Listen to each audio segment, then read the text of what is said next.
Mark Fernandez joining me on the roundtable again. Yeah, I'm happy to be back. Thanks for the invite. Of course. Well, I mean, talking film with you is quite something, and we discovered something.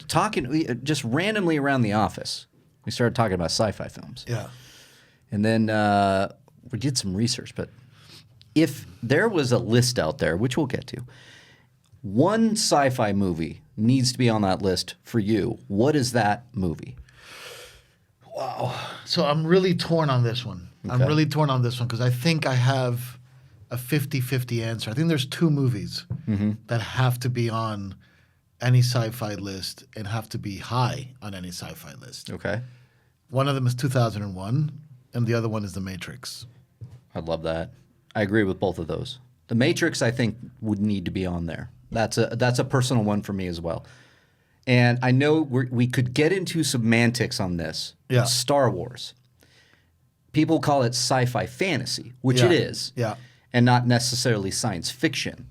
But I would say that just if we're looking at an AFI list, which we'll get to, I think Star Wars, the original, needs to be on there because what it did for cinema. Without a doubt. Okay.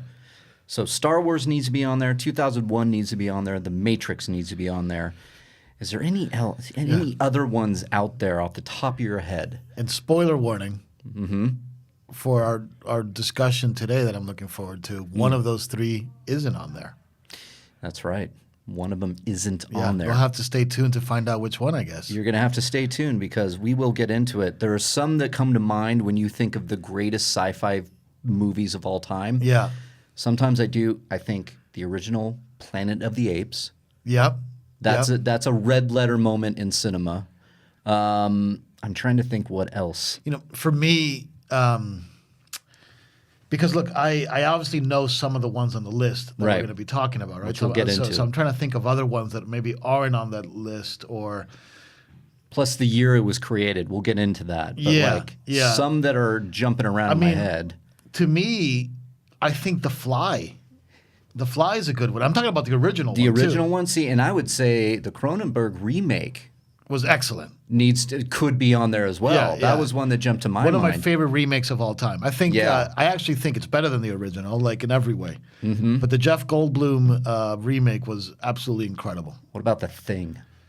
So the remake, though, Carpenter's, because I love that. Now that is classified as horror more than anything, but it's sci-fi. Yeah, because of aliens and all this kind of stuff. For me, then it throws in one of my personal favorite sci-fi movies of all time, 12 Monkeys.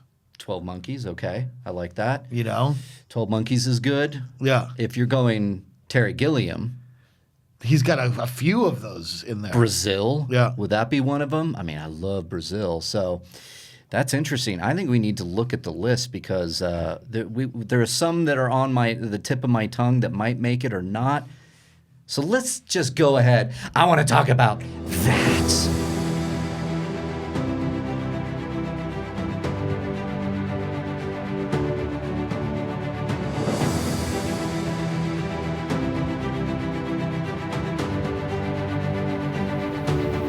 Welcome, one and all. It's episode 28 of the Reilly Roundtable. We're talking movies. We're talking life. We're talking movies and life and everything in between. And joining me back for his second visit, the great Mark Fernandez. How are you, sir? Good, man. Thanks for having me. I love this. No, we said it in the cold open. You and I are film tastes, aside from maybe The Last Jedi, for obvious reasons. Yeah. Check out Rule of Two every Wednesday. Yeah. Podcast one. But we can get in these conversations where we just geek out. And all of a sudden I blink and I was like, oh, shit, I got to get back to work. Yeah. Which I love this because then your idea, we started talking about, when I had you on, we were talking about the greatest filmmakers and like these movies that were red letter moments in cinema. And so the part of the Reilly Roundtable, movies and life and everything in between, well, this is movies, man. We're going all in because... With one of our favorite genres, right? Yeah, I mean, people know me as a horror guy, but I would say right underneath there is sci-fi. So let me ask you a question. What is the earliest moment that you remember identifying with sci-fi as a thing? For me, I think my introduction to sci-fi wasn't even Star Wars. Really? For me, I think that when I look back at my earliest moments with science fiction, There was two. Flash Gordon. Okay. Yeah. Okay. And the other one, I'm going to get the name wrong. I mean, Battlestar Galactica, the original series kind of really started getting me, but I think that was maybe a little bit after. But there was a movie, and I want to say it's called Lost in Space, but it's probably not. But it's a movie where there was like a little robot that had like, that had like that was beat up. And he had like a crooked little head. Do you remember this? Short Circuit? No. Way before that. I mean, Flight of the Navigator? No, way before that. The Black Hole. The Black Hole. Disney's The Black Hole. Yes, that is my intro. Yes. Yeah. That's my intro to sci-fi. Thank you for this is what I love about Fernandez, and when we get together, there are certain moments that like we did this on our latest couple Rule of Twos ago. If you want to check that out, guys, we started speculating on episode 9. Shameless plug there, but I can do it with my co-host here, where we kind of had that God moment. When I finally got it in my head, I would say that's one of the earliest ones for me too, where I noticed Black Hole. the Black Hole, because it was Disney. It had the robot you're referring to reminded me of R2-D2. A little bit, just a little bit. Does Black Hole predate? No, it's right around the same time. Let me look it up. It was kind of a cheesy movie, but I was a little kid, and there was something about that movie that really resonated with me. 1979. So 2 years after Star Wars. 2 years after, so the Star Wars effect is in full swing right now. Yeah. Okay, so it's chasing the apple a little bit. It was, but it hit me. We're of the same age, so very similar. I remember specifically watching that movie and being scared of it a little bit, because how young I was. But it's the visuals that really got me, and that robot is one of the visuals. Because I don't think, I mean, in '79 I was 3 years old, so in '77 I was 1. So I don't think I saw Star Wars until I was maybe 7 years old or something like that. Or no, I'd say maybe 6 years old. Okay, is when I saw Star Wars, because it was before I came to the U.S. and I came here when I was 7. So I was around 6 years old, and I believe at that point, when I was 6, even Empire was out, right? Because Empire came out in '80. Yeah, Empire came out in '80. So I saw 1 and 2, or episodes 4 and 5 at home on VHS in the early '80s. Okay. And I believe that my parents showed me the Black Hole before I got to see Star Wars, because I didn't see Star Wars until I saw it at my buddy's house. I'll never forget Rodolfo.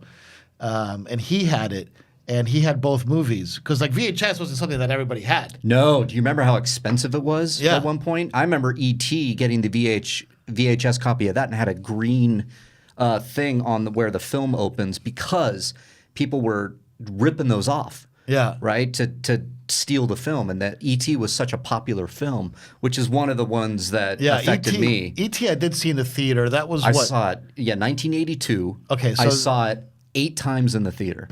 I remember that film Twitter thing was going around where it was like, what's the movie you remember seeing like multiple times? And I said E.T. because it scared the shit out of me. I lost my mind, ran out screaming when NASA came in and the astronauts came in to get E.T. That scared the shit out of me. Yeah. And then I came back around. I remember seeing it in a theater. Do you want to – I mean, should we kick off? Do you want to go in there? Well, I love the question of like, what's your earliest sci-fi memory? I want to say, because it will date me, but there's a conversation I had with my mother, because I specifically remember seeing R2-D2 going down – where the Jawas meet him in New Hope.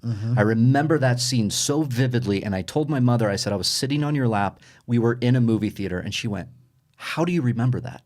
I go, I don't know, it just stuck in there. And she's like, that was, yes, I had you on my lap, we went to see Star Wars, and you remember that. And I said, I remember that. I remember being in the back of our station wagon, eating Kentucky Fried Chicken, watching Star Wars again at the drive-in. She said, that was 1978. That was the re-release. I'm like, okay. So those you're are 2 years old. Yeah, and it's stuck. Yeah, I think the first movie that I remember seeing in the theater was E.T. in Venezuela, where I lived. E.T. and I remember that and The Jungle Book for some reason as some of my earliest film going experiences. But I remember E.T. really being the first movie that I saw. Yeah. And the first Star Wars that I saw was Return of the Jedi In the theater? in the theater, and I had just moved to the U.S. Okay. Yeah. I remember that moment. I remember Empire Strikes Back, my uncle taking me to the bathroom because I needed to go, but I also needed a breather because it was right as Darth Vader stormed Hoth. Right. And I remember seeing Vader coming through the snow walls with the stormtroopers, and I vividly remember going to the bathroom after that shaking. I was so scared because Vader was coming for them. Yeah. And it scared the hell out of me. Those are some of the ones. And then to finish this off, my dad would always get me in these sci-fi movies. I remember him showing me Terminator, the original, and Aliens. So Aliens, the second sequel. one. Yeah. Because the first one came out in what? 78. 78. Alien comes out in 1978, almost like in response to the Star Wars craze as well as Jaws. Yeah. It was Ridley Scott like, saying, yeah. I want to do Jaws in space. Yeah. And everybody perked up. So those are some of the memories. Now, let's get to it because we were having this conversation and we wanted to know AFI, one of the greats. I love it when AFI does their lists. Yeah. So we decided to pull it up. So the AFI, the American Film Institute. Yep. And in 2008, right, they Yes. did a science fiction list, the top 10 science fiction movies. They did. So when we have gripes about this list, which I'm sure we might, let's remember that anything after 2008 is kind of out of the question. Right. Or out of contention because the list was made in 2008. Yes. So that's the caveat here. 2008 is the cutoff. Here's the top 10 list. I would say, though, at the end of this, we can say maybe throw a few movies out there Yeah. that have come out since. I have a couple in my head, but I don't Do you want want to go movie by movie? And We're just going to go the- movie by Okay, movie, cool. and let's start it here. We're going to go from the highest ranked to the number one. So we're going to start at number 10. Yeah. And number 10 should make you happy. And that is Back to the Future landing at number 10 on the AFI top 10 sci-fi movies. Your thoughts immediately. You're right. Joy. Yeah. Pure joy. Pure joy. Like, I can understand coming from a sort of academic film background and, like, having learned, everything from, like, Eisenstein all the way to, like, Spielberg and everything in between, and really taking cinema seriously as an art form with a lot of history. Mm-hmm. Once you start to look at things through historical context and through a kind of sphere of influence, right? Like Right. there's certain filmmakers and certain movies that create like wide-ranging effects around the art form itself, right? So Right. then, even though you personally might enjoy something, you have to give way to the things that are obviously the ones defining the medium. Yes. Yes. So when I think about Back to the Future, and even in my own personal list, Back to the Future, pound for pound, might be like, and it's funny, Reilly just had a holiday party, and this was a topic of conversation. Yeah, Like what's your pound for pound favorite? right. For me, my pound for pound favorite movies that have had an impact on me beyond all others might be Back to the Future, might be Raiders of the Lost Ark, might be The Silence of the Lambs, might be Young Guns, Yeah. But I wouldn't put any of those movies except Silence of the Lambs in my top 5 because my top 5 I try to look at it from more of an academic approach, right? Right. And this is what the AFI is doing, right? The AFI takes all of these people, all of these film critics, all these experts, all these academics, teachers, all these people to compile these lists. Yeah. And for me to see Back to the Future at number 10, it makes me very happy and it validates, to some degree, even though I know it shouldn't, it validates my love for this film. It does for me, too. I couldn't have put it better myself. Released July 3rd, 1985. Yeah, what a masterpiece. Ahead of its time. It really was, because you think in the 80s, sometimes you got movies in the 80s that didn't quite, the effects weren't there. Yeah. They're dated, what have you. This movie is often called a perfect movie, which I Yeah. love. Yeah. Same breath as kind of Raiders of the Lost Ark, a perfect kind of action serial, which I is would what say Back to the Spielberg and Future Lucas is go more for. perfect Than Raiders. Interesting. I would say it's more perfect than Raiders. Because, like, in Back to the Future, I love the intro. Yeah. Okay? It's actually very similar intros.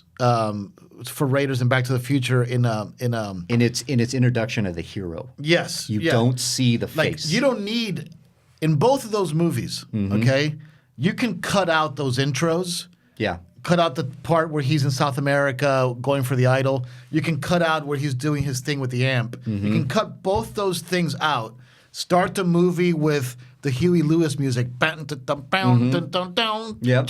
you know, and then or start the movie with Indiana Jones in the classroom, and it's the same. It's the same story. It's not the same movie, but it's the same exact story. Yeah, I would say from a movie making, screenwriting kind of medium, they're both. You hit the nail on the head too here. The introduction of the hero is so similar. Yeah, and I'm going to butcher this, but there was an alternate opening for Back to the Future that I just read about earlier. I can't imagine. That scene wasn't there. And here's why it was brought up as almost perfect, and I would argue completely perfect, is that you know everything about Doc Brown from the surroundings, right? Yeah. You have good point. You have the clocks. You have time. You have time. Yeah. You have the plot and the theme of the movie kind of there, time, obviously. You see all the mechanics of him feeding Einstein. And all the feeding Einstein stuff. Right, the mechanics of feeding you see the whole thing. Right. Oh man, you just gave me chills. Yeah. The introduction of Marty coming in on the skateboard, kicking the skateboard, it hits the plutonium underneath, so you get that plot point. You get that already. You haven't even met Christ. the hero yet.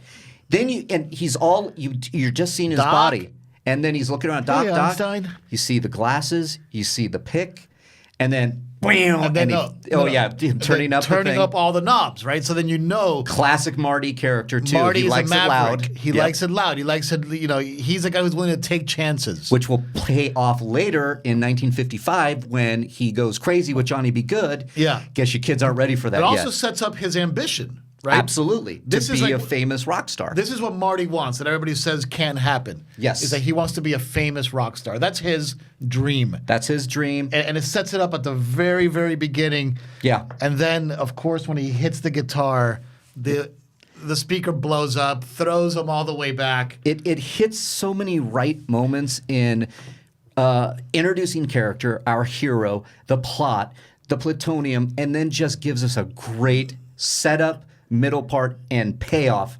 Boom! And he flies out, and any kid our age is freaking out. And then he's in the debris, gets a phone call, and says, "Doc, what time is it?" Yeah. Asks him, "What time is it?" What time? He hears some kind of time, and he's like, "Oh shit, Doc! I'm late for school. I'm late for school." And then so it sets up the whole thing of time. Yes. Is really what this movie is about. Yes. One of the most incredible fucking openings of Absolutely. all time. I mean, the movie is, and it never lulls. Like, I think Raiders of the Lost Ark, at some points, lulls a little bit. Okay. Like especially in that third act. Like, third acts are tough. Okay? Third acts are really, really, really tough. They are. And especially with action movies. yes, especially with action movies. Yeah, action movies are tough because the action, obviously needs to drive everything, and mostly the plot. I don't know. Becomes a set piece and stuff. And with Back to the Future, you don't get any lulls. I mean, the movie's absolutely consistent in its pacing and its driving of engagement from the first scene to where we're going. We don't need any roads. Yeah, and it's a perfect. I mean, talk about a friggin' cliffhanger. That's in the first movie. Yeah, it says to be continued. Yeah, unbelievable. Number 10. I think that there's no lull in it because there's this is more of it's a sci-fi movie. It is time travel, but this is a really heavy hitting, and I hesitate to say drama, but the fact that Marty meets his parents and then alters the course of their history, that he will disappear from time if he doesn't fix this. I think that anchors you into the story and why it doesn't lull. Yeah, because the stakes are never been higher. Marty McFly will not exist unless he gets these two to fall in love, and then it becomes a love story. It becomes a love triangle with triangle. I mean, it brings it's elements. Cyrano de Bergerac with Marty trying to get George Oedipus McFly. Rex. Oedipus Rex, exactly. Look at all. Look, this is why I bring Mark Fernandez on the Reilly Roundtable. How good is Leah Thompson in this movie? Leah Thompson is phenomenal. She is phenomenal. Everything you meet, again, the economy of scenes where you meet the family. She's like, I don't like you going and parking with that girl. Girls should be chasing boys. Yeah. When you meet her, she's chasing boys. Yeah, just give me another chill. Yeah. So friggin' good. George McFly not standing up to Biff. Yeah. Did you turn in those reports? I'm Sets forgetting him up. the actor's name right now. Criminal. I'm forgetting the actor's name. Crispin Glover. Yeah. He's phenomenal in it. And for the record, he is not in Back to the Future Part 2. He is not. He had problems with Zemeckis. Yeah. That is a kind of look-alike guy, but he's older, so... And Biff... Thomas Wilson. Oh, it's just like, look, that movie... I own a DeLorean. Yeah, I know you do. So this shows you what a kind of a Back to the Future sickness I have. Oh, God. This always ties to memories of mine as well. I remember a DeLorean souped up to look like the DeLorean from Part 2 with the Mr. Fusion and everything, drove past my house around the 1989 when the second movie came out, right? Yeah. I lost my mind. I ran upstairs. My bedroom overlooked the front where the cars drive by. I blasted the Back to the Future score, hoping that guy would drive back. He did. I'm waving at him. He stops. He rolls down the window, or he opens the door. We all come out. I'm blasting the music, and he's just loving it. That was one of a memory. Oh, dude. And like you just bring up and like we could probably talk about Back to the Future for an entire episode. We but could. Like, I mean, the score. The score, Alan Silvestri. It's just one of the great ones. Zemeckis meets Alan Silvestri. He puts him on Romancing the Stone. He goes, he was barely going to get Back to the Future because they were trying to figure it out. Spielberg didn't know what I'm coming at, the music. They needed some kind of music. There was rough tracks.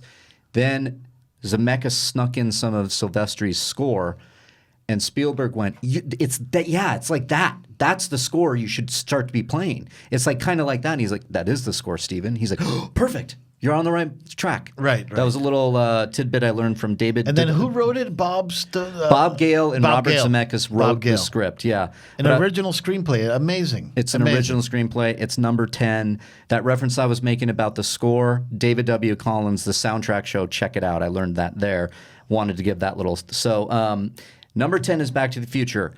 Deserves a place, absolutely. Should it be higher, in your opinion? It's a very good question.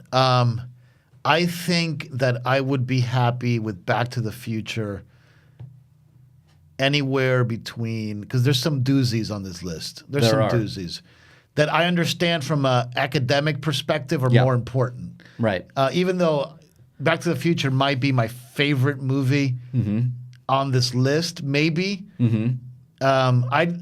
I think anywhere between 6 and 10 would be a good. Like, I think if you take it higher than 6 is when it starts to become easier to critique the position. Yeah. I think that it's so good that it's got that kind of range. Yeah. That if it were anywhere, for me, for between 6 and 10, I can live with it. Now, this is the AFI's top 10 list, right? I mean, this is like the doozy list, supposedly, right? This is why we're going into it. So number 10 is a pretty good spot for it because there's some doozies on this list. But I do think there's one or two that I could flip it with. I think so too. I think if we're talking, I love the way you put it. Like if we're going from an academia kind of angle to it, how it changed film, there are certain movies that are on this list that we'll get to. But for favorite, I would put Back to the Future top 5. Top 5. Yeah, of sci-fi movies. Yeah. And again, I know we'll get it, but semantics aside of the sci-fi, fantasy, Star Wars, we have to keep talking about it. We'll show you why in a little bit. So number 9 on AFI's top 10 list, 1956's Invasion of the Body Snatchers. Wow, this surprised me. Yeah. What are your thoughts on Invasion of the Body Snatchers now? I know both of us, I've seen it years ago. Yeah. I never revisited. It's not in my kind of favorites. I can look at it and go, absolutely, it's an interesting movie to make the list. 1956 too. That's a long time ago. It's very old. It came out. There's a great remake of it as well with Donald Sutherland. Yep. I believe. I forget. There's another big actor in it too. I forget who it was now. Nicole Kidman. Nicole Kidman, one of her early Yep. roles. There's another big male actor as well. I know it's Daniel Craig, Nicole Kidman, and Daniel Craig is in it? Daniel Craig. Yeah, really? He's the lead. I'm going because you sent me a great article when we were doing a little bit of research here. Yeah. On like who what are these movies? Why these movies? And this, the Wachowski brothers did have a hand in that Invasion movie. It's called The Invasion. It was a remake of Invasion of the Body Snatchers. It was the third remake. We've had 4 Invasion of the Body Snatchers movies. One in the 70s again, one in the 60s, 70s, 80s, and then 2000. Really? Yeah, if I'm remembering correctly. Invasion came out in 2007. 2 directors, Oliver Hirschbiegel, who did, I remember he did that Hitler movie, and that's what got him this. And then James McTeague, who did V for Vendetta, had to come in. I and love help. McTeague. Yeah, but anyways, we're getting off the topic here. But first of all, it's a very interesting topic because what you're saying is number 9 on the AFI's list, Invasion of the Body Snatchers, 1956, has had such impact throughout the history of cinema that there's actually been attempt after attempt after attempt to retell that story. To recreate it, yeah. And this is a movie I came to later. Again, I credit my father with a lot of these movies. He put this on, the original. And the thing that stood out to me was when an actress, I believe, I can't remember the actress, but the character sees the pod break and it just, and then there's this goo in it and it's black and white and it's like shocking, and then you see the body forming. Yeah. For everybody who hasn't seen the original Invasions of the Body Snatchers, pods from space start landing in this small town in California, and they are replicating humans to basically say that once the replicate human comes, the human that's replicated falls asleep, they basically want to take over the human race. There's a pod for every human on Earth, and then once they get rid of the main humans, the pods have a 5-year lifespan. They die, the aliens move on. They've taken out Earth completely. So look, it also has very interesting sort of socio-political tie-ins because look, back in these days, it was tougher to speak your opinion, right? Absolutely. This is McCarthyism here. Yes, and exactly McCarthyism. Yeah. Back in these days, everybody would be accused or feared being accused of being a communist. Right. That was you're going there. I love it. So then the idea of these pods insipidly permeating their sort of insidious master plan to conquer the human race could be seen as a metaphor for the communist ideology permeating through our sort of more sort of democratic political system and having that ideology that was taking over Russia and some parts of Eastern Europe coming into the U.S. can be very much seen through the lens of these aliens and their pods overtaking the United States and stuff like that. I'm with you. I had to do a little bit of research on this movie. I don't really have a personal connection with this movie. I don't either. Aside from that one scene I remember that just made a lasting mark because of the visual. But you know what? I kind of want to see it now. To be honest with you, I think I've seen it, but I can't really remember it, so it's possible that I've never seen it. Yeah, I've seen all the remakes too. The story never got me, but what I love about this list and what we started with, to look at it from an academic standpoint, what you were just mentioning, the McCarthyism, the Red Scare was a big thing in the 50s, and that was the communism. The bomb had been created. We're worried about things dropping. There were duck and cover drills. There was this black and white cartoon with a turtle that was, duck and cover. We don't know what could come from up there. Yeah. So here we have the pods from up there coming, but also to McCarthyism to an extent. That is, you don't want to be associated with being a communist. But what is interesting about Invasion of the Body Snatchers, these duplicates rise up and they don't talk. So it's like, don't talk, don't say, just be. And that's an interesting... Conform. Right, exactly. Right. Which is like the fear of socialism or the major argument against it is that, it's actually funny because, and I got to be careful because we're talking about movies. We don't want to get too political. Sure. But it's the concept of group identity. Right. That's a great point. Versus personal identity. Right? So the group identity just kind of follows the hive mind thinking. Which is this. This seems like the pods, they are a hive mind, it seems. Yeah. And look, when people, this is the one critique that I'll throw out there, but when people identify themselves as I'm I'm a red state or I'm a blue state. Yes. It's actually going towards the side of group identity That's a great point. It is. versus like personal identity. So it's like, oh, there's a blue wave. I'm part of the blue wave. Right. Are you part of the blue wave or are you John Smith? Right. And then it becomes a mentality of us against them. Right. And then you have these things. So anyway, Adventures of the Body Snatchers at number 9. number 9, it comes in, and I'm indifferent about it because of my lack of connection to the movie. Yeah, me too. So a little bit. I'm gonna judge it the fact that it's above Back to the Future and below number 8, Terminator 2: Judgment Day. What do you think of that? Terminator, the sequel, So good. getting in there at number 8 over the Terminator, Yeah. which I can understand. Above Invasions of the Body Snatcher, I think Terminator 2: Judgment Day absolutely deserves a spot on the top 10. Personal taste, though, years removed from loving those movies, seeing this movie in the theater, seeing the original Terminator, which is a slasher movie. It is a horror movie. It is a cyborg sent from the future to kill.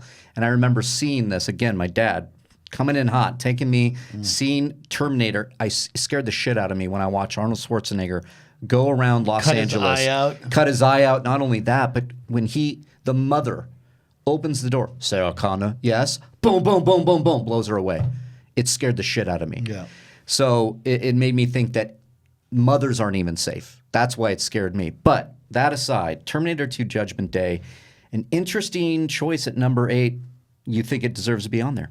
So I saw a podcast the other day that had a Quentin Tarantino interview that I thought was fascinating. Mm-hmm. And Quentin was basically saying that he feels like the camera, okay? This is Quentin's take, that the camera was invented to capture violence.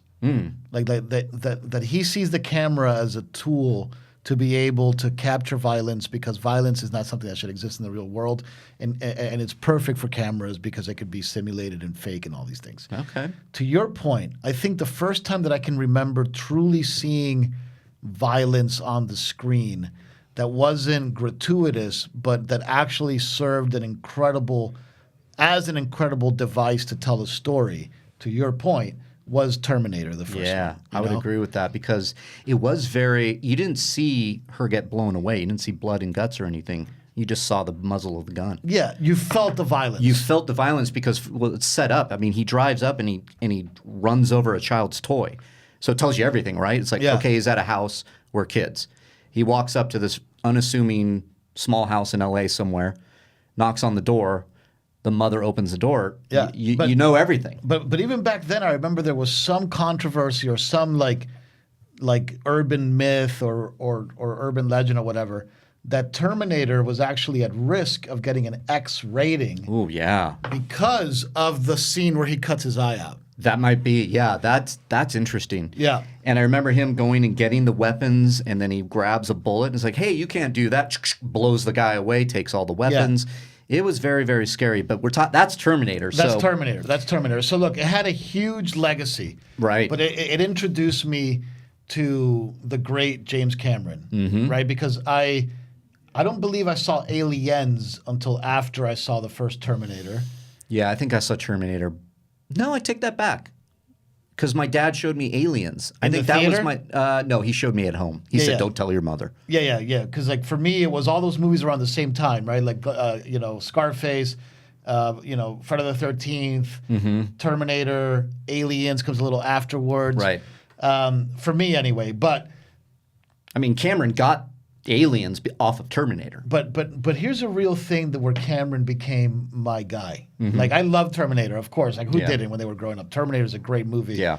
And I think it holds up. I haven't watched it in a long time, but I bet you it would hold up. I think it holds up. Yeah. You know? I haven't seen it in a while, but I believe it does. Then came another movie, that changed my life. Like literally changed my life. And actually that's a movie that I actually have on my list of movies that should be on this list, and that's The Abyss. Oh, yeah. Right? When James Cameron brings The Abyss to theaters, and I watch that, I signed up for scuba diving classes. I've been a scuba diver ever since. I contemplated becoming a marine biologist like everybody did after they walked out of that movie. Yeah. I mean, it's one of the great sci-fi films. The Abyss is absolutely spectacular. I'm surprised it's not on this list, to be honest with you. But then again, there's other movies not on this list that are even more surprising. Right. But so when T2 came out, not only was it, okay, the Terminator movie was great, let's get a sequel to that, but it was also the fact that James Cameron was now somebody that I admired as a storyteller. Yes. So I was doubly excited for it. And when I got into the theater, I was extremely satisfied. I was a kid, but I was satisfied. I was too. I remember seeing it opening night. Some friends of mine, I did a lot of children's theater, a lot of theater growing up, and so one of the guys took me opening night, and that was July 3rd, 1991. The movie came out. Written by James Cameron, directed by James Cameron. I mean, we know the story. It profoundly affected me because this is where I started to notice the effects work. Yeah. Because this is the movie before Jurassic Park, but this is the movie that Spielberg looked at and went, we could do this now. Yeah, Edward Furlong, right? Edward Furlong, Linda Hamilton, Arnold, of course. But yeah, the Hasta la vista, baby. Yep, the liquid metal, the T-1000, Robert Patrick. ILM did the special effects. ILM did it. This was a big step forward. Moment. Yes, this is why. This is why I love this being on the list because, yes, the effects are incredible, but the movie itself is so good. The stakes have never been higher. It makes sense that the Resistance in the future steals a Terminator, reprograms it, and sends it back to save her from another Terminator. Yeah. I love that idea. Yeah, and who plays the Terminator? Robert Patrick. Robert Patrick. So I had it right. Man, does he do an excellent job? He's fantastic. There's been great unstoppable forces in cinema. Like we've talked about this before, right? Yeah. Like Michael Voorhees. Oh yeah, Michael Myers. Right. I'm sorry. Oh, I love it. No, don't kill me. Don't kill me. You just did the Halloween, Friday the 13th. Michael Myers. Please don't at me. Oh boy, they're gonna at you no matter what. Yeah. But I always think of Fright Night. Oh, the original Fright Night. Yeah. Chris Sarandon is the unstoppable force, right? That just keeps moving, and no matter how much you walk, it just keeps going. Yeah. It follows. I mean, there's all these tellings of the unstoppable force. Yeah, there's these tropes in cinema that I love, that Robert I identify Patrick with. does an incredible job as the unstoppable force, as the Terminator. That's all built out of liquid metal. The special effects gave way to Jar Jar Binks. They gave way to to CGI as we understand it today. Yeah, it was, if I remember correctly, watching Jurassic Park making of features. That was Spielberg looking at the T-1000 going, we could do this now. Yeah, the computer generated effects are and starting where to did get that come from? That came from The Abyss. That came from The Abyss, exactly. Where the water creature that went inside the base was all CGI. And made the Jennifer Master Antonio. It's a good one. I was surprised that Terminator 2 made the list. I'm glad it did, though. I'm glad it did. For me, Terminator 2 on this list would be a perfect 10, like number 10. I would put Back to the Future over it. Yeah, me too. Personally. Me too. I would put Back to the Future over T2. I would put Invasion of the Body Snatchers. If we had to keep the list, the movies the same but reshuffle them, I'd put Invasion at number 10. That's selfish of me because I just don't connect with it that much. Yeah. But I'd put then Terminator, then Back to the Future because I like Back to the Future more. But that's great. I would agree with that. Okay, so we go into number 7. And it is one of the ones we've mentioned earlier. We mentioned it. It is Ridley Scott's 1978 Alien. Making number 7. Yes, not Aliens. We're talking the original. Released on May 25th, 1979. Oh, it wasn't 1978. It was 1979. Why did I say 78? I thought for sure it was 78. I'm wrong, yeah. Let me think. Maybe that's because in 78 they wanted to he was pitching it. I got my dates wrong, so now we got a gotcha moment for Reilly too. May 25th, 1979 it was released. Tom Skerritt, Veronica Cartwright, Harry Dean Stanton, the great Harry Dean Stanton, who passed away over this year, John Hurt, and of course the launch of Sigourney Weaver as Ripley. What do you think of it being in there? I think it's in a perfect spot. Number 7, right? Number 7. I think it's in a perfect spot. I think it's a very deserving film.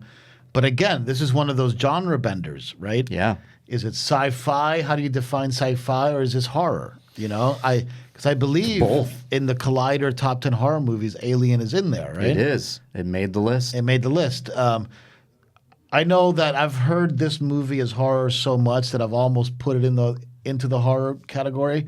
But what I love about this movie is that when you reflect on this movie now, okay, in the current climate that we're in Hollywood, where, and I think rightfully so, there's so much of a push towards having representation and broader perspectives on roles and genders and race and all that kind of stuff reflected in the cinema.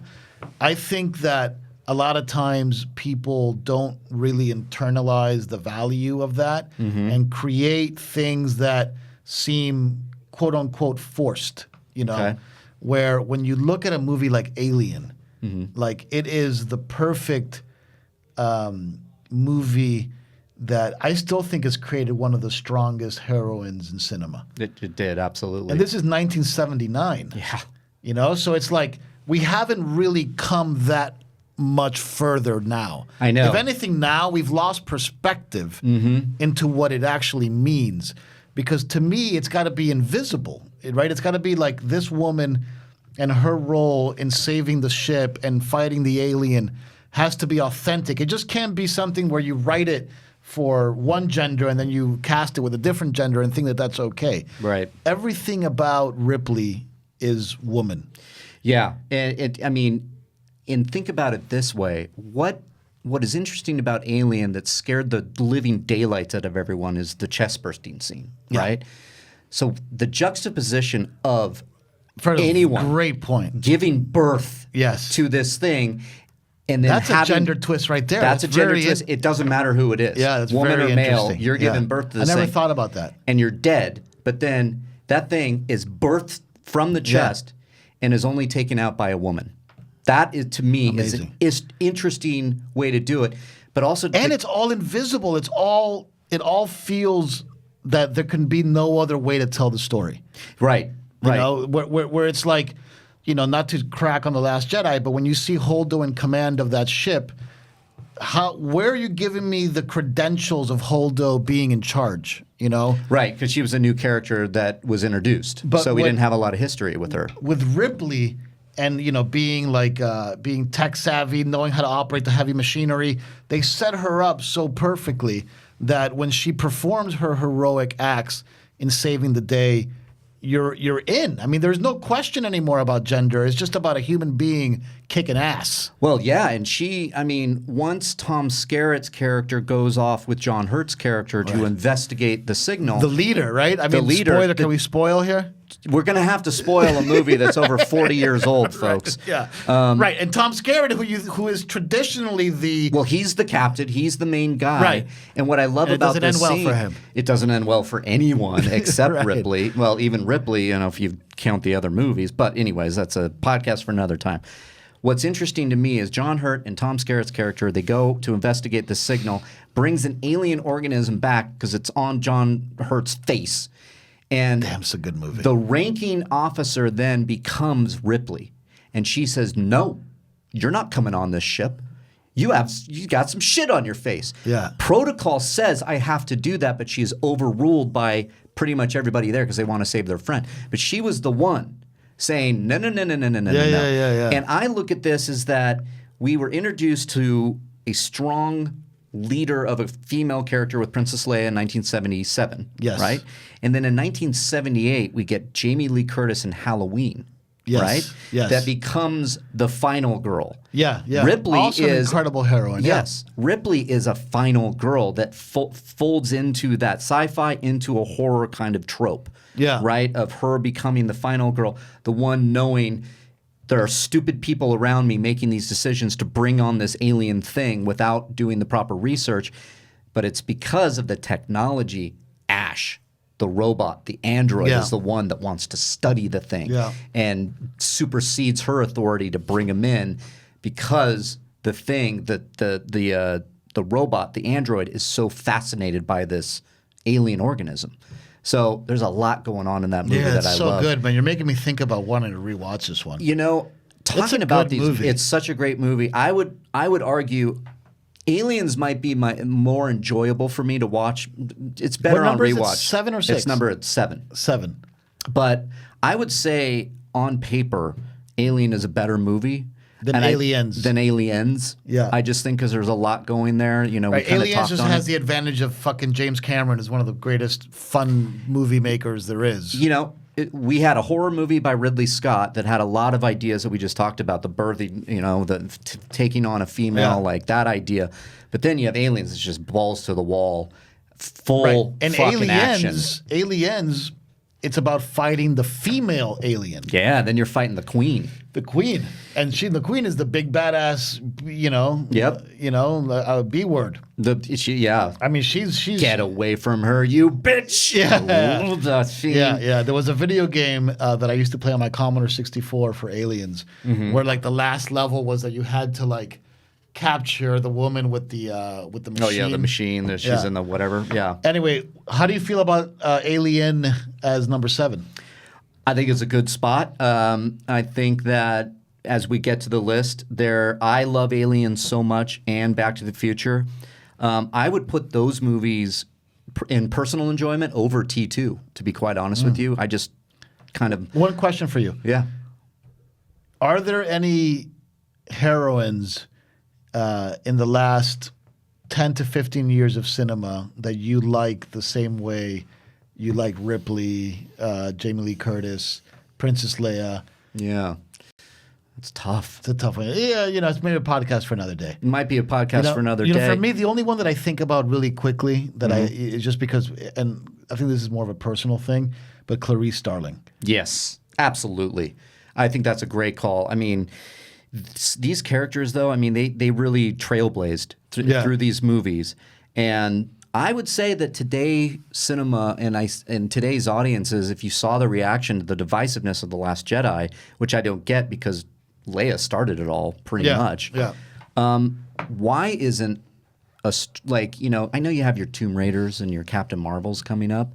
They owe a debt of gratitude towards the Sigourney Weavers, the Carrie Fishers, the Linda Hamiltons, the Jamie Lee Curtises. Yeah, but it's just like, I guess, look, and I want to be sensitive here because this is a cause that I, believe in, and like I think it's a good thing. Same. But it just seems to me that with all of these movies that we're talking about, especially Alien, that it couldn't have been written any other way. No, I agree with that. Like, the story of Ripley is the story of Alien, and you can't really have it any other way. Yeah. Where with some of the, a good analog might be the Hunger Games.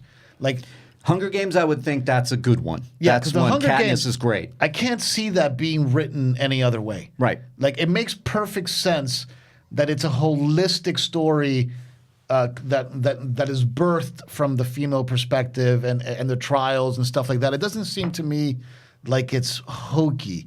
Where there's a lot of movies where I do get like a feeling like, I mean, look, not to bash on The Last Jedi, but like, I don't know who Holdo is. I don't know You anything wanted about more her. from Holdo. I mean, I bought it completely, but everybody knows that from our Rule of Two conversations. Right. However, I can give notes and I can see that you wanted more. And I think that there were... I wanted context. I wanted to understand why. Like, Princess Leia, I know because she got thrown into a situation with Luke and Han where they had to come rescue her. And when they came to rescue her, she was actually the one that seemed to be rescuing them. Yeah, she took charge. So it's once they got her out, it was Leia's... Right. So Leia seems to me like it's very natural. Like it's coming into its own. Like I understand it even with Rey. Like Rey, okay, you show me a nice job of her scavenging, and she's a scavenger, and she eats alone, and she hangs out alone, and all of a sudden she kicks the crap out of 3 people with her staff. Mm-hmm. It all happens very fast for me. Like, yeah, I know. I don't have that defining moment like I have with Princess Leia, which is so beautiful. Like, I'm here to rescue you. They're like, well, who's going to rescue you? Yeah. And with Ripley, still on Alien, we have it's like truckers in space. Yeah, That's what it feels like. It really does. Feels warm. Such a good. You know what? I might watch that tonight. Yeah, you should, Alien. man. Yeah, you should. All right, let's move on. We go to number 6 now, and it is Blade Runner. Ooh, we got another Ridley Scott movie. Back-to-back Ridley Scott movies. Well done, sir. Congratulations, Sir Ridley Scott. So Blade Runner comes out 1982, June 25th of 1982. Wow. Written by Hampton Fancher and David Peoples, directed by Ridley Scott, of course. What are your thoughts on Blade Runner number 6? Okay, so I struggle with this one, and if the great late John Schnepp, rest in peace, were here, he'd argue with me about this because we did argue a lot about this. He liked it. He loved it. He absolutely loved it. Yeah. Blade Runner has always been a tough one for me. Yeah. I've tried to watch Blade Runner maybe 20 times. I don't know if I've ever made it through the entire movie once. It's one of those movies, man. Yeah, a lot of people, I personally love it. I've seen it 30 times. I love it so much. I've tried to watch. I've seen it a bunch of times, but never. I don't know if I've ever sat through the entire thing once.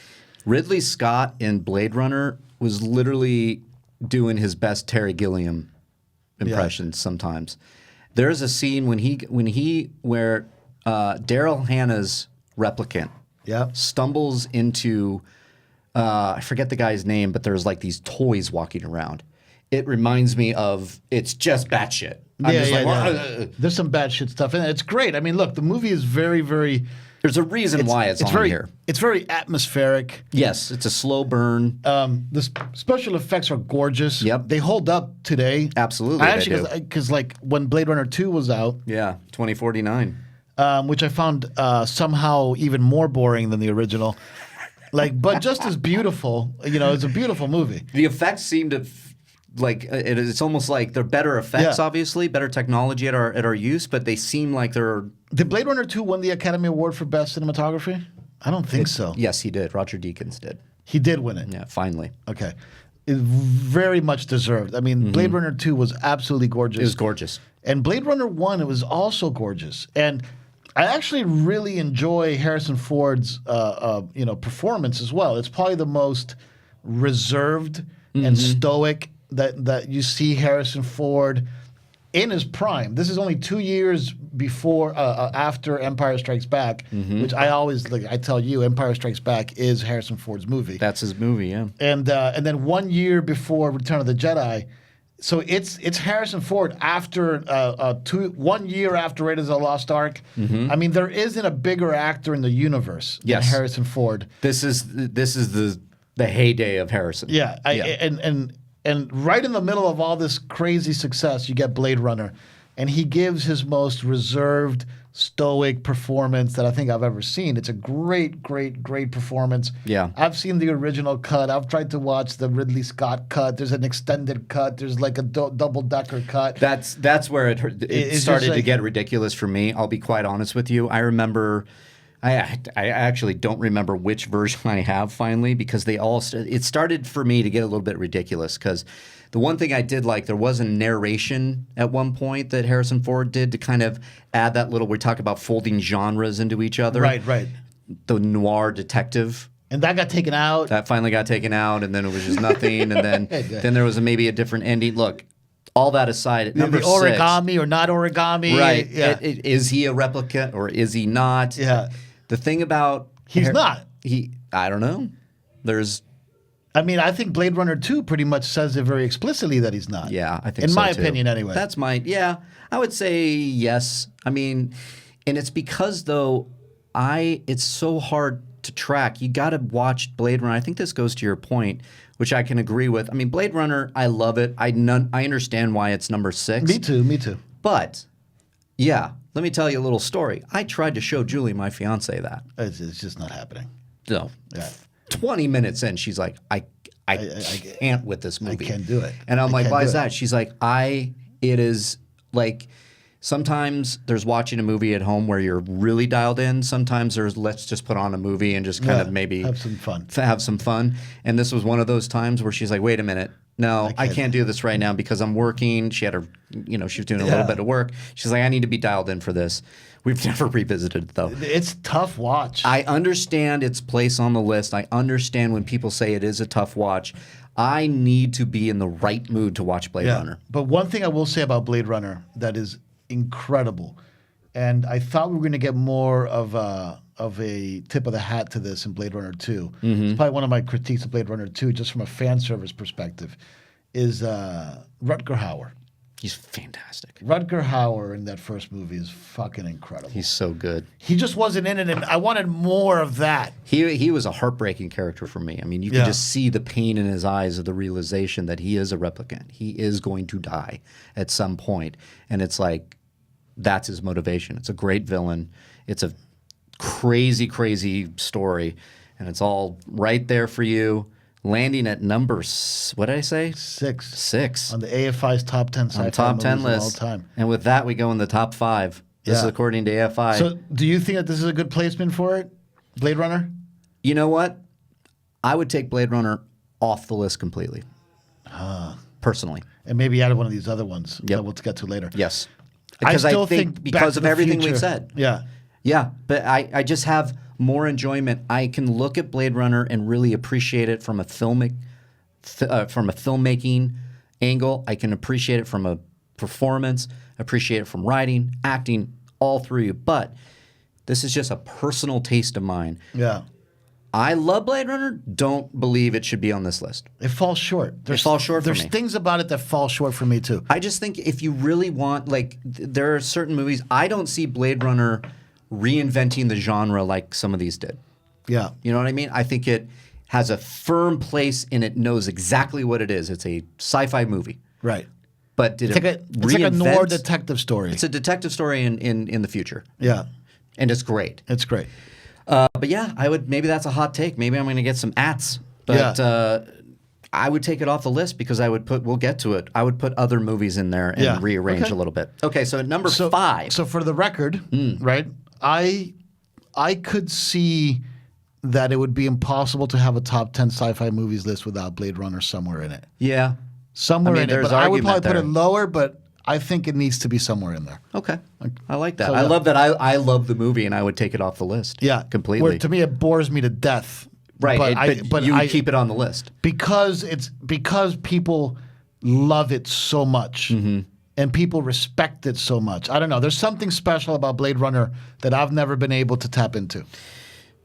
Fair enough. Yeah. And I mean, I could even, Invasion of the Body Snatchers, get rid of it, put Blade Runner in that spot. Right, There's a lot that we could do with this list, Yeah. but we're going to move on. It's top 5 now. Yeah. And this one. These little heavy hitters start coming in. Yep. And this one shocked me. The Day the Earth Stood Still, 1951's. Directed by Robert Weiss. Can you believe that? Of Star Trek fame. Of Star Trek, of West Side Story. Yeah. Co-directed with Jerome Robbins. And he did this in 1951. 1951. One morning in July of 1951, people around the world are astonished by the appearance of an unidentified, fast-moving object circling the globe. The object, a large metallic saucer, lands. Soldiers surround the saucer. A nervous soldier shoots the man when he brandishes a small object, and the people run in terror. This is what is it? Nikto Barada Klatu. This is Gort. This has been remade with Keanu Reeves years later. I've seen this movie once. I saw the Keanu Reeves movie once, and that one was dog shit. Keanu had one, right? Oh, so bad. But this one doesn't do much for me. What does it do for you? I'll be honest with you. I haven't seen this movie before. There we go. Yeah. I mean, I'm a fan of Orson Welles, so like I have heard the old War of the Worlds radio cast. Love that. And like I know that this is around that similar time frame. It is, yeah. So like I understand that it's an important film to some degree, but to be honest with you, outside the fact that it's Robert Wise, who I know him through really Star Trek the Motion Picture and West Side Story and stuff like that, I don't know much about this movie. Yeah. I don't either. I've never seen it. It might be good. It's a great concept. It's one of those movies. It defined the genre, the time it came out. But for my money, I'd go the original War of the Worlds is more defining for me because what year did that come out? 1953. War of the Worlds came out. So 2 years later. after. Yeah, it's just for me. War of the Worlds just is more. It had a better message for me. But then I'm going to get pushback. I know this. Day the Earth Stood Still has a more fitting message because by the end of that, it's like they're basically trying to warn the humans that if you keep going this route, you're going to destroy yourself. Yeah. And so the message there is a little bit more complex, whereas War of the Worlds has an interesting message of its own. You know, the Martians die because they can't assimilate into because of the bacteria and all that kind of stuff, which is another podcast for another time. So for me, my favorite Star Trek movie, I'm probably going to get some ads on this one too. My personal favorite Star Trek movie is First Contact. Ooh, I love First Contact. Which is the second of the Picard movies, it came after Generations. Yeah. It's the Borg. Yeah, and that's a good one, man. I've seen that one a ton of times. I love that movie. Yeah. There's a great scene in that movie where the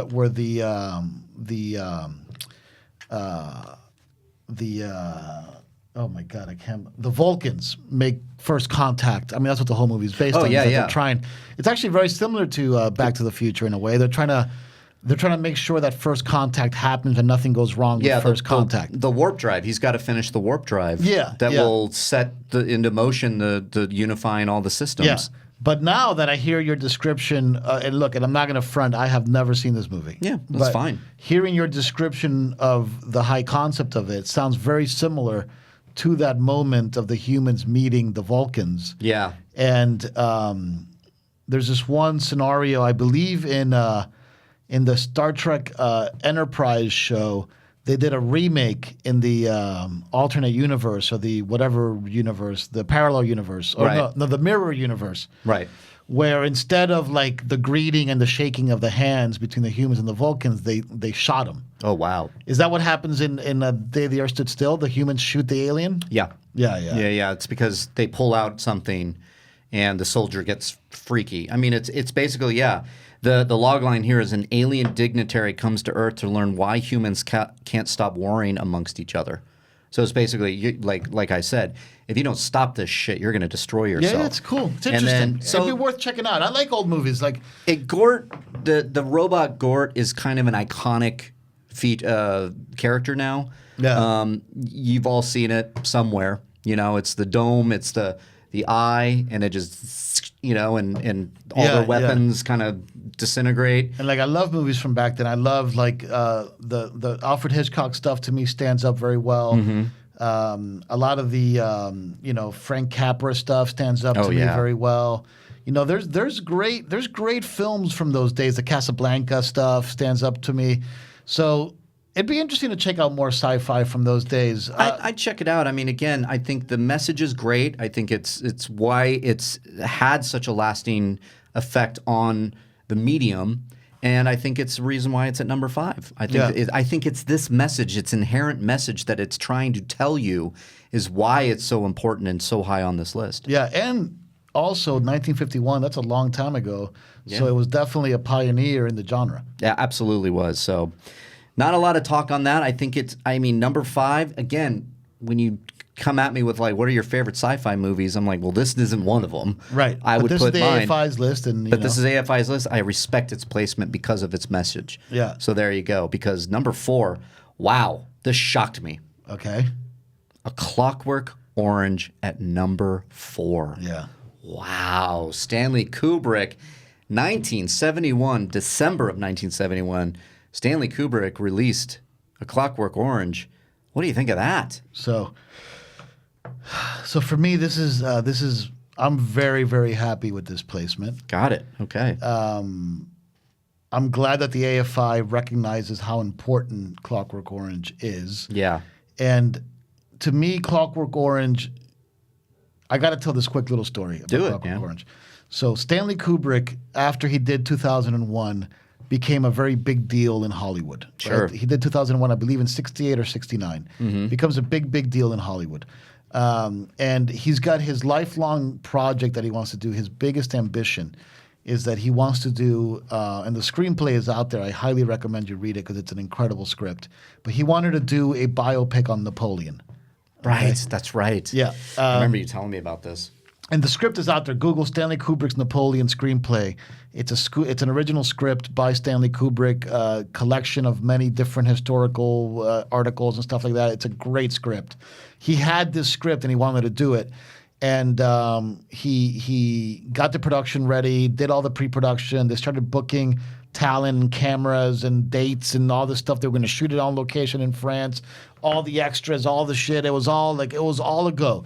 And then another studio releases a Napoleon movie, I believe called Bonaparte, with right. with Gregory Peck, like some American guy playing Napoleon, which is just insane. That's not good. And the movie tanked. I'm sure it did. Tanked at the box office. And the studio shut down Stanley Kubrick's Napoleon. Wow. They shut it down. So Stanley Kubrick reverts into this like weird place of anger and isolation. And his answer to it is that he makes Clockwork Orange. That makes perfect sense based on the movie that we saw, which is basically trying to reprogram criminals. Yes. And condition criminals through media. Through media. Yeah. The great iconic scene, forcing the eyes open to watch these movies. Yeah. Him losing his mind when he The score by Wendy Carlos. Right. He hears the music and the Beethoven and it drives him sick. He can no longer look at his favorite piece of music, too. his favorite piece. Realizing the effects of what he's done, like when he comes back around and realizes the guy that took him in, that almost saved his life, is the guy that he crippled. Yeah, what was the name of the author who wrote this, the book? The writer, Borges. Okay. Anthony Burgess. Anthony Burgess, right? Mm-hmm. Yeah. It is one of those. I mean, it's one of those movies. It's like takes place in the distant future. Doesn't really give you a time frame because it looks like it was shot in the 70s. Yeah. But very neo-modern, like blow-up style, like very, very, very cool representation of the future. Very mod.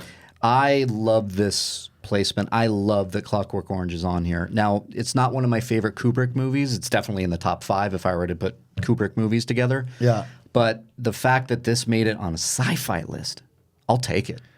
I'll take it. I mean, I think that I actually think number 4 is a perfect place for it. Yeah. I've seen Clockwork Orange maybe 10 or 20 times. I absolutely love this movie. I used to watch it all the time when I was in film school because for me, what I love about this movie is that it really taught me the power of music in cinema. Great point. Like the way that the juxtaposition of music and images and how to use that as a storytelling device, I think was amazing. I don't think that you have Quentin Tarantino Reservoir Dogs, that scene of like, so, you know, I'm in the middle of you and like cutting the ear off and stuff like that. I don't think you get that without Singing in the Rain and like the rape and the beating of. Speaking of Singing in the Rain, I mean, he's singing that. Yeah, he's singing in the rain. Yeah. I'm singing in the rain. And he's beating the crap and violating this poor woman that he's like completely committing the crime against that actually puts him in the rehab. Yeah. I mean, that contrast between the Singing in the Rain, like this great song, and the horrible violent act that he creates, I mean, that taught me something from a storytelling device that was like, holy shit, like, you know. It's one of the best. It is. And I'm so glad it's here. I don't think I'd move it either. I think it's just because what it did for the genre and again, as we get higher on the list, you can see these different genres kind of folding in on each other. Not necessarily apocalyptic future, but alternate version of the future. Yeah. And that's a classic trope in sci-fi culture, which I love. And really like a treatise on human conditioning. Yeah. You know, and like how people are conditioned to like something, to not like something.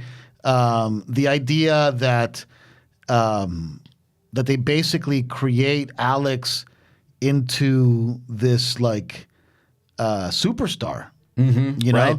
I mean, like by the end of it, he's like they felt so bad for what they had done to him that they had even forgotten that this guy raped and killed a woman. Right. It's so interesting too. When you just said that, just the idea that our society can actually make celebrities out of killers. Yes. Yeah. I So mean, this is an early example of that. You're right. You're like, look at some of the big cases we've had in our time. O.J. Simpson. Yeah. Ted Bundy, Jeffrey Dahmer. But this is like the movie that really put, like the spotlight on what our society can do for what you can look at as a killer or a monster. Yeah. And give them celebrity. That's Stanley Kubrick. I love it. Yeah. So 4 is a good spot for it. 4 is a good spot for it. Now we're getting into the top 3, and this is where my bread and butter comes in. This is where my bread and butter comes in. So you agree number 4 is a good spot for it? Great spot. Perfect. Okay. Yep. So we go into number 3, and wouldn't you know it, it's one of my favorite movies of all time. Known as E.T. the Extraterrestrial at number 3. Well done, AFI. Yeah. Everybody that knows me and my love of Jaws and Spielberg, E.T. is my favorite movie. It goes back and forth, and I'm going to start talking about E.T., and it's going to become my favorite movie again before I know it, because Jaws, E.T. switch the number 1 and number 2 spots every day. So Spielberg has 1 and 2 in your heart. Yep. E.T. there's something special about this movie. Oh, without a doubt, yeah. Because my parents were going through a divorce when I saw E.T. for the very first time. And there was something about that story. Single mother. Yep. That locked me in.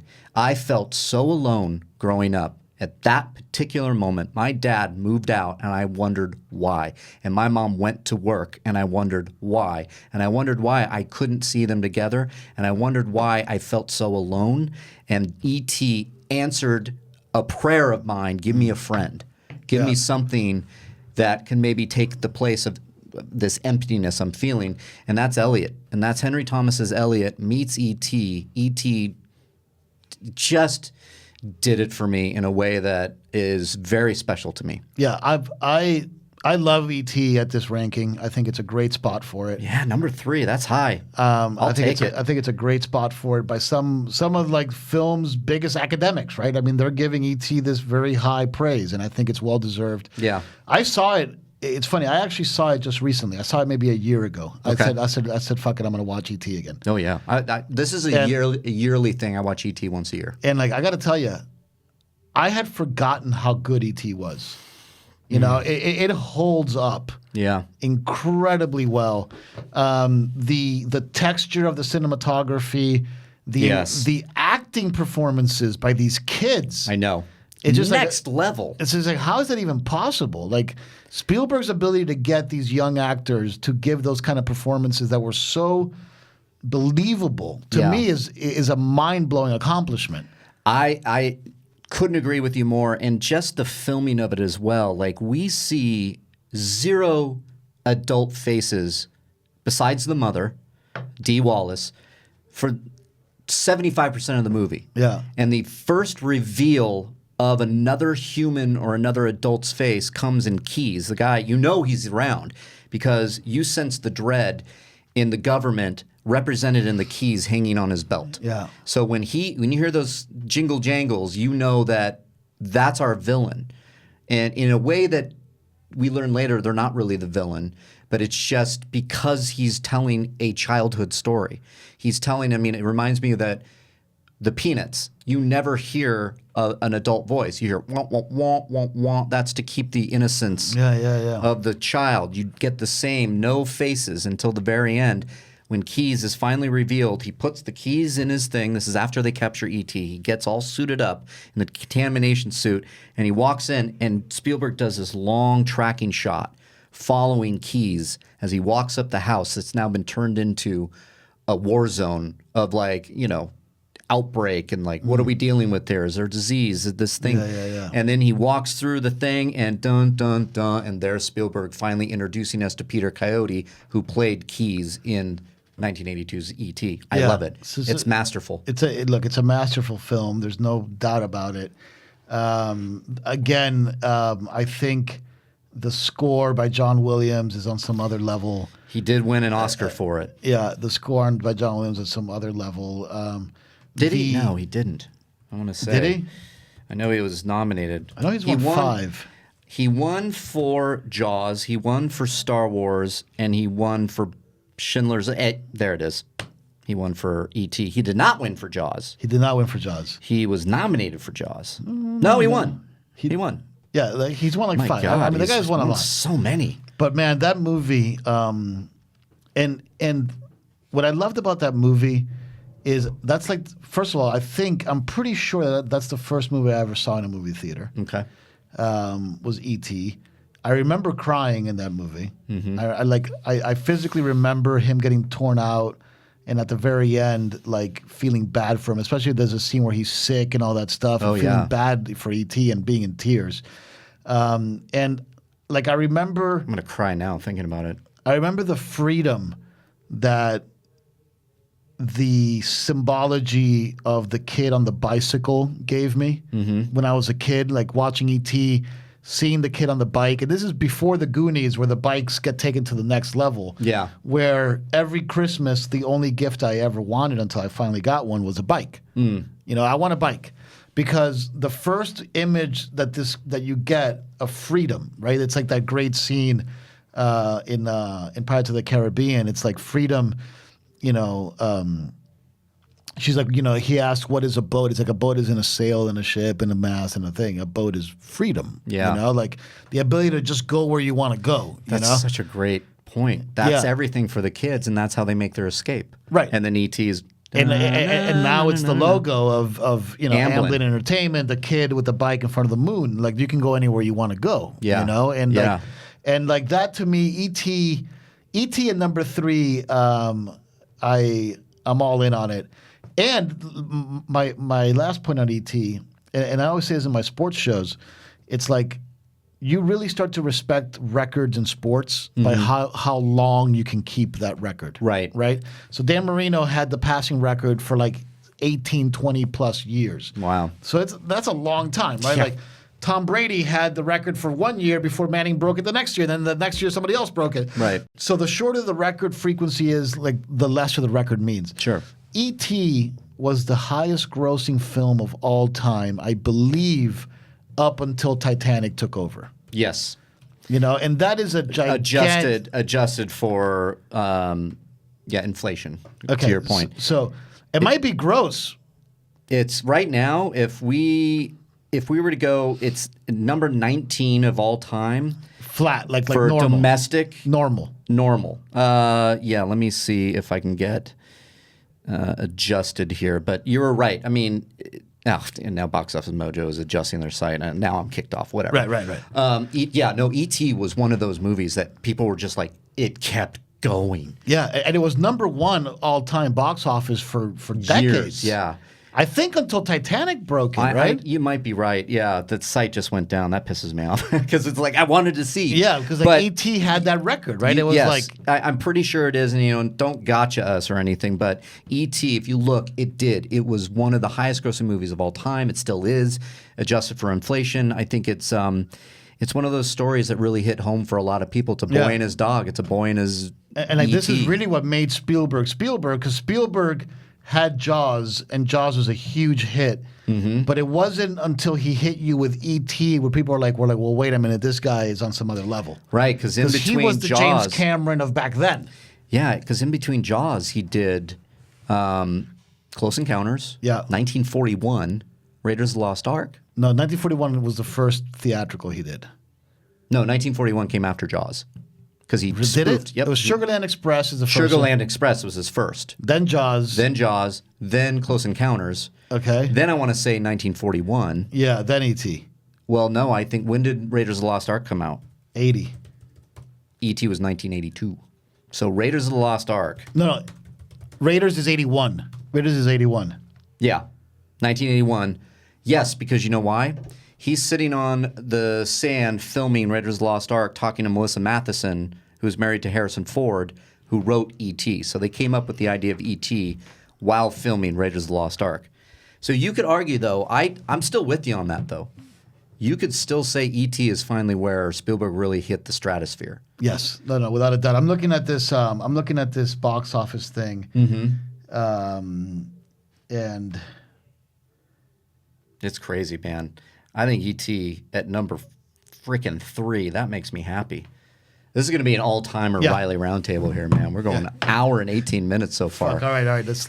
We're going to move on let's now keep moving. Let's to keep moving. number 2, which is Star Wars Episode 4: A New Hope, landing at number 2 all Wow. time. So I feel bad now because now here we are, right? yeah, we have talked a lot of Star Wars, you and me. Yes. Number 2, agree or disagree? I completely agree. I'm mean- going to spoil it for you right there, and not even wait for your response. I think that this is what makes these AFI lists pretty cool, is that they're very balanced between their effect on pop culture and their effect on the sort of the craft side. Yeah.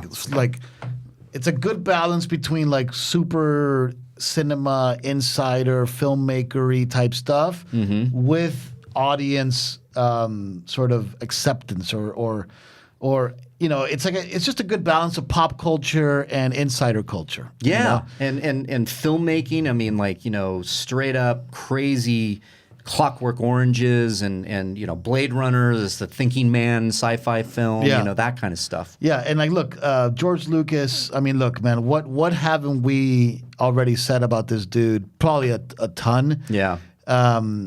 Now it begs the question: is this a sci-fi movie? Of course it is. There's spaceships and there's lasers and all that stuff. It's Sure. It's not only a sci-fi movie; it is the sci-fi movie. And if it wasn't for the movie that is number 1 on this list, which transcends genre, transcends all this stuff, and is truly sci-fi.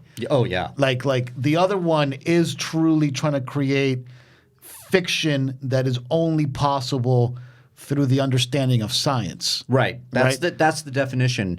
Yeah. People will say that Star Trek is more science fiction than Star Wars. It absolutely is. Because you use the science. Yeah. You can say we're going to get to the number the 1. world is built around science. Right. So, The- but for argument's sake, and AFI is doing this because Yeah. E.T., where is there science in E.T. aside from him trying to, you know, cut a frog open and E.T. being telekinetically linked to him saying no. E.T. is basically giving you, I would actually argue against that. I think E.T. is telling you that the science. So for science fiction, the story needs to be built on a scientific principle. Okay, with E.T., the principle is that there is extraterrestrial life. Yes. What happens if one were to get to Earth? Right. It's the same thing as like Yes. the day the Earth stood still. Like it is based on a scientific premise. Absolutely, and I think it's very truthful in what would we do? The government would, and Elliot says this, Right. You're just going to take them and cut them into little pieces. Yeah. Because that they want to know. Yeah. They want to figure out how E.T. works. Where- And E.T. is actually on a scientific mission himself. They're collecting plant life. You look at Blade Runner. Blade Runner is built on the premise that in the future humans are able to create replicas of Right. humans. Yep. And that these humans are, and then there's a And they're going to morality be question. slaves. They're going to Right. put them to work. Right. So it's built on science. Yeah. When you look at, I mean, Back to the Future, the premise is that the guy has invented a time machine. Like, Right. you know, there's scientific premises. When you look at Star Wars isn't built on a scientific premise. It's built that in a, you know, galaxy far, far away, a long time ago, this culture existed. Yeah. You know, so it's more like a fantasy. Yeah, it's a storybook. It wasn't really until I think the prequels where Lucas starts to bring in more science into it, that the midichlorians are like Right. this phenomenon, and then he dabbled in it a lot of. I've seen the gotcha comments on like, well, actually, a parsec is not what Han Solo says about the Kessel Run. correct. There is a little bit of science there. Yeah. You know, I've done this. I've written in my Yeah. own stuff. I've written a sci-fi script where you can write certain things that sound scientific that have nothing to do with the story. Yeah. A parsec is actually a measurement of space Yeah. and distance, not of time, right? So Right. anyway, whatever. It's fine. It's fine. It's like Lucas didn't know what the hell he was talking about, but he was having a great time. You can write this shit, George. You can't say it though. That was good. That was good. That was pretty So good. look, Star Wars. Look, you have to tune in for Rule of Two. Yeah. Every Wednesday, and where we talk Star Wars all the friggin' time. So I will not. I think Star Wars at number 2 is a great spot for it. But this is what I really love about it. I love that they gave it to Star Wars, not Empire Strikes Back. Same. Okay, because Absolutely. it shows you that none of it matters because from a historical context, it's the inception moment that's the Right. most valuable. I couldn't agree with you more because if Empire Strikes Back, let's say, had the number 2 spot and no Star Wars, where are you getting Empire Strikes Back, dude? Yeah. You have to have Star Wars.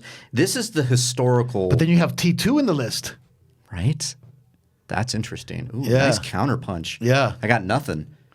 But Star Wars, I would say there would be no Terminator without Star Wars. Sure, but Star Wars. Blockbuster, science fiction, fantasy storytelling, But maybe. look, and this is the same argument that I've had with Christian Harloff about him doing the top 10 Star Wars movies and stuff like that, right? Which is that if you're going to make a Star Wars best of list, like it's hard for me if you were going to do like an academic list, right? Like if the AFI were to create their top 10 Star Wars movies list, okay, it would be Star Wars: A New Hope number 1, okay. It would be Empire Strikes Back number 2. It would probably be Return of the Jedi? Return of the Jedi number 3.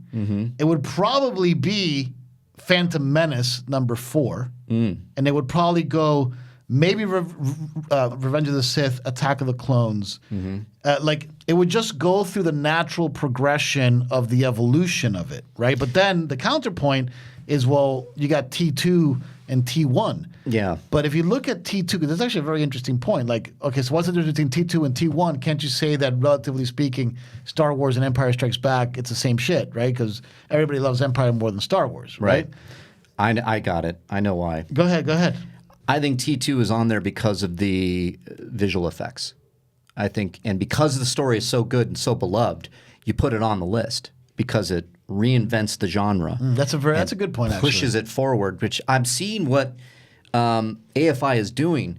You can't have Empire because A New Hope started Star Wars, right? It captured everybody's imagination in the first frame of the film. I mean, I would say you were in hook, line, and sinker where you saw that big ship going over your head. The visual.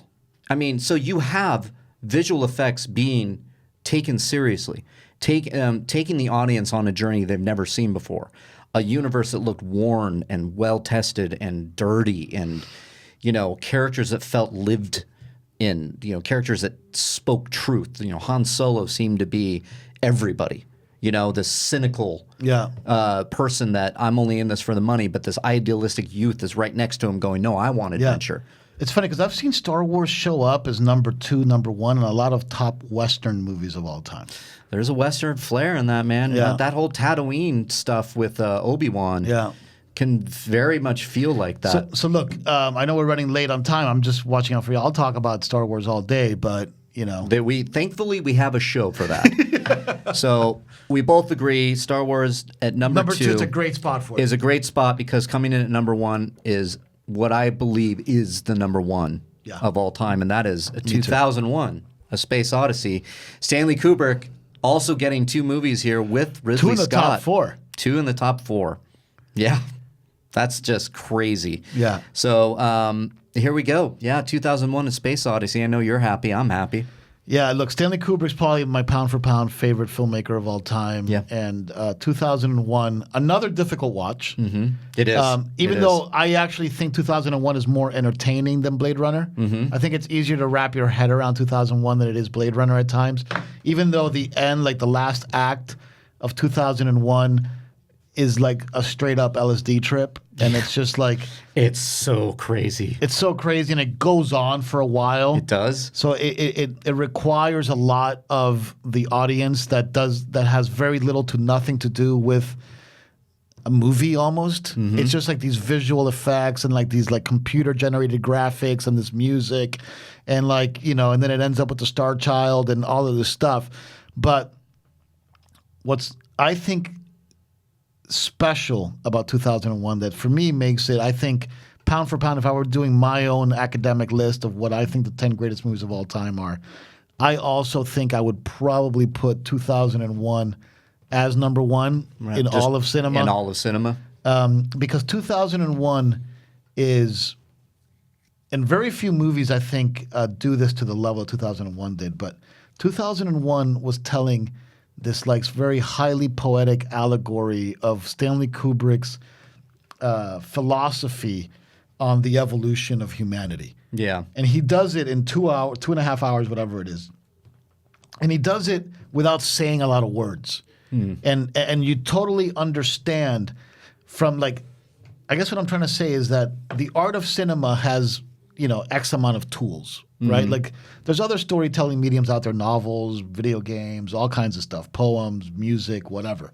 Using the toolbox that you have with cinema, Stanley Kubrick is able to condense so much information in a 2.5 hour movie that I think it's absolutely mind blowing. Yeah. It literally takes you from the dawn of man into what the next evolution of man is beyond us, facilitated by AI. Yes. This is 1969. This is insane. Yeah, keep going. I love this. Facilitated by computing power, space exploration, AI, the evolution of man, of what happens to man from the point where, and using a piece of music called Thus Spoke Zarathustra, which, obviously in Nietzsche's book, Thus Spoke Zarathustra, is about the Superman coming from the mountain and illuminating the savages on the ways of life. So the reason he chooses that song is because you have this, this primate, this ape-like figure, learning that if he gets the bone and he hits the thing, like the thing moves. Yep. He's like, whoa, wait a minute. Yep. The thing moves again, and then like at that point you see the moon with the monolith. Yep. And you hear dun dun dun dun dun dun dun. And that's the moment of inspiration. Yeah. And him then what does he do after that? He kills. And then he throws the stick up in the air. And we go right to space. Yeah, Blue Danube. Yep. And we've traveled across. That's it. Because you've already told the story. Yeah. And then that's what I love about 2001 so much is that there's a reason why Kubrick put that opening there, that bone, because we see the idea of murder. We see the evolving of man, that not only can I use this to kill somebody, but I can use it to chase off the other tribe, to get to the water, hunt, and it's the man is evolving. Yes. And then he cuts immediately to space where we've evolved so much that we can now go to space. This is 1969. It's 1969, man. Yeah, and then you keep evolving past that into AI, right? Into AI, and then you get introduced to one of the greatest villins, I think, of all time. Oh, 68 came out in 1968. 1968. You get introduced to HAL 9000. HAL, the HAL 2000. 9000 or 2000? 9000. I can't remember. Yeah, it's HAL 2000, I think. Anyway, it's HAL. It's HAL. I mean, for lack of a better word. He's got a number. I think it's the HAL 9000. Anyway. HAL. We should figure that out. It's been a while since I've seen the movie, but. Let me see. HAL 2001. HAL 9000. The HAL 9000. There it is. Which is basically an AI machine that could do everything. Yeah. But this AI machine starts having human qualities of insecurity. It evolves itself. I'm feeling sick, Dave. Yeah. When he's unplugging it. Yeah, and it's just like all you hear is him. It's so sad, too. But it's so beautifully photographed, too. John Watts, I believe, was a cinematographer on it. Yeah, let me see. Won an Academy Award for it. They had to invent an Academy Award for 2001 to give it a Special Achievement Academy Award. Wow. 2001 is a genre-busting film. The special effects hold up to this day. Yeah, they're fantastic. It's one of the greatest achievements in cinema. But I have to admit that in the last while, there's a movie that's not on the list that I might put above 2001. Whoa. What is that? And that's The Matrix. Really? Wow. You just blew my mind. Because The Matrix, I mean, like... Yeah, we referenced this at the beginning. For all the points that you made, 2001, I mean, we're pushing up against our time here, so we can't really go completely in depth, but I agree with everything you said. I love the motion of like the bone, they're evolving. But like you get the philosophy. It's like a film about philosophy. Oh, it absolutely is. It's about the shortcomings of man. It's about like what do we consider a universe? What's out there? Like, do we keep going? Yeah. Like, is it never ending? Does Right. it come back around? It's so incredibly It's so strange thick because and complex. it's like a movie where the philosophy and the big idea is more important than the characters of the story because it doesn't really have much of a story. It's all It's like fairly simple, yeah. yeah, it's all these little nuanced things that are supposed to tell this bigger story of the evolution of man, right? So Yeah. it's like it's this piece of philosophy. Then you look at The Matrix, and The Matrix, even though it does have a great story, it does have great characters, that's also about philosophy, right? It's like it's one of the most philosophical, anyway. It absolutely is. I'm surprised. That's my biggest gripe with this list. Where the hell is The Matrix on this list? I would totally and 100% agree with you. So we're going to wrap up the show right now with what should have been on the list. Yeah. The Matrix absolutely should. The Matrix has now been crawling up in my mind as one of the greats, as Yeah. one of the greatest sci-fi movies of all time. The choice, the philosophical choice. Do you want to be unplugged Right. and know the truth, or do you want to just live in bliss? Right. Which is what we're all doing right now. We're all Yeah. in bliss right now on Absolutely. our phones, right? Or do you want to be unplugged? There was no smartphones when that movie came out. No, none. But they're way ahead of their time with this. Yeah. I would say The Matrix, much like Terminator with the T-1000, why I said it's on there and not Terminator, I would say The Matrix needs to be on there because of the revolutionary effects that we Yeah. saw. The bullet Oh, time. of course. It It changed cinema altogether. really did. There are some other movies that I think of that could be on this list. Jurassic Park. Yeah, me too. I think Jurassic Park is a sci-fi movie. You're cloning dinosaurs. Absolutely, it's a sci-fi movie. There is The Abyss that we mentioned. Yeah. Now, these are all before 2008. Yeah. But there is a movie that pushes up against that time, which I would suggest that could be on there, and that's Inception. I love Inception. I think it's one of the greatest sci-fi movies ever made. Yeah.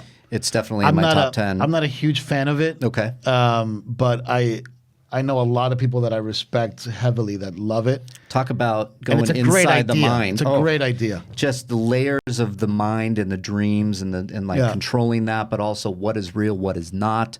You know, are you going to live in a perpetual state of dreaming because you Yeah. want to hold on to your lost lover? To me, there's a lot of Blade Runner in this, Absolutely. like an Inception. Tons of Blade Runner in Yeah. there. Jurassic Park for obvious reasons. I think it's Yeah. just it's one of those great movies. I have some honorable mentions though here. For me, my 4 that I think should be on the list that are not on the list, or maybe not all of them on the list, but 4 that I would consider is The Matrix, number 1, 12 Monkeys. I absolutely love 12 Monkeys. Yeah. Jurassic Park and The Abyss. I think those are 4 sci-fi masterpieces. Yeah, we have that, 3. that were ever overlooked. I have 3 out of those 4. 12 Monkeys didn't do it for me, Yeah. but that's, I'm that's surprised filmed- because that's a nice combo, I think, of horror and sci-fi. It is. You know what? I would want to check it out again. Haven't seen it in so many years. Yeah, it's I good. just know Brad Pitt Terry nominated. Gilliam. Terry Gilliam, of Yeah. course. I would look at RoboCop. I think RoboCop is one of the best sci-fi movies because of The first one. the very first Yeah. one. Paul Verhoeven. I think it is an interesting comment on society using technology to force order in an area of horrible crime, and the brutality of the kill with Murphy is something out of nightmares, and then him getting who he is Yeah, back it's a by great the end movie. of the movie. I For said me- Inception. One more Verhoeven film that you and I talked about that I don't know if it's a top 10er. Yeah. Because I think these are all better. But Total Recall. I love Total Recall. I mean, I don't think it holds up very well for me, but I like the story. But I Yeah. think we're talking very similar. RoboCop and Total Recall. What about here's a weird one from left field. What about Demolition Man? Nah, right? Too much. The Taco Bell thing It's was cool. fine. It's fun. That's a fun movie. Yeah, But yeah. to put it Anywhere near this list is crazy. Even You're our right, honorable you're right. mentions, I think they'd all look at us and Yeah, go, yeah, "Get yeah. the fuck out of Matrix, here." 12 Monkeys, Jurassic Park, The Abyss. These are honorable mention worthy films. And I have 2 more, and then we're closing this up. Yeah. Because one came out right at the cutoff, and that's District 9. I think that is a fantastic sci-fi movie that really shows Yeah, a it's good. side It's of good. human nature. Put those into camps and get them out of here. Really good use of CGI. CGI, Yeah. it's a fascinating movie. But Children of Men, 2006. I like that one too. It's a great movie. The idea of It's hard for me to talk about both of those with all time stuff Yeah. Because like when I look at something like 12 Monkeys, for me 12 Monkeys is so far beyond both of those movies. Yeah, you think so, huh? Yeah, I'd put Children of Men really high up there. Children of Men is very good. Children of Men is very good. It's one of those movies. There's that You know, some people would even beautiful- throw a Gattaca in there if you're talking Gattaca? children. If you're talking Children of Men, I mean, Gattaca's pretty good, but you know, Alfonso Cuarón's Children of Men, the idea that humans can no longer give birth. yeah, it's good. The anniversary of the youngest human, he dies. Fifth Element's another one people might throw in there. Fifth Element's a good one. I Looper, love it. to talk about Looper. yeah. Looper's a great choice. Those are some of mine. I mean, Yeah, it's a But, good list. It's a good list. but that'll do it. That is Where's my the God. Matrix though? What happened to the Matrix on this list? If anybody knows, please comment below because I have no idea. Why don't you how go the ahead? Matrix gets overlooked on this list? Yeah, go ahead and do that. Drop in some comments below. This is on Collider Podcast. It is the Reilly Roundtable. What do you think about the list? What did AFI miss? Would you like some of our honorable mentions to get on there? The Matrix, I think, absolutely 100% should be on there. Yeah. And there are a few movies on that list on AFI that I'd take out and put that in its place. Yeah, Because- Jurassic Park's probably the next one that's the most deserving. Yeah, I think so too. And then I would say Children of Men. I mean, that movie just did stuff for me. Yeah, it's a good movie. But that's going to do it. Another Reilly Roundtable in the books. It's episode 28. Thank you, everyone, for tuning in. Share this around. Give it the old 5-star rating here on Podcast One, podcast feed. It's under the One-on-One with Christian Harloff feed. And again, here on the YouTube channel for Collider Podcasts. Mark Fernandez, at Mark Fernandez. You can find him on Twitter. And Rule of Two, which is every Wednesday. You'll see us there as well. I am at Reilly Around. You can find me there on Twitter and Instagram. I love this. This is a good episode, dude. This is an hour and 40 minutes. Damn, you might have to break it up in a two-parter. Nah, we're going to drop it. You guys take it in, enjoy it, and we'll be back. This is a special holiday one that dropped while we're away, so I hope you enjoy it. Hit us up. Let us know what you're thinking. We'll be back next week for an all-new Reilly Roundtable, episode 29, coming at you next week. See you then.